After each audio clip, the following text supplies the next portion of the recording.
sjell mes dy grupeve të rinjve në Vlorë, ndërhyn policia disa të shoqëruar.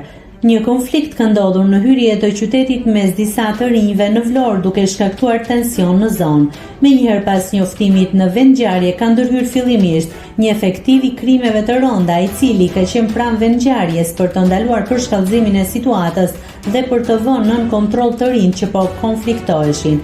Më pas, në mbështetje kanë mbritur edhe forcat shqiponja, si dhe patrullat e rendit, të cilat kanë shoqëruar personat e përfshirë në konflikt për veprime të mëtejshme procedurale.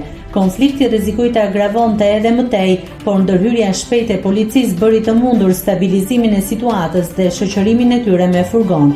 Policia po punon për zbardhjen e plotë të ngjarjes dhe motivet që çuan në përplasjen mes të rinjve. Nëse klikoni mbi butonin subscribe, do t'ju shfaqen të gjitha publikimet tona. Ju ftoj t'i bëni subscribe kanalit, të pëlqeni videot dhe të lini komentin tuaj.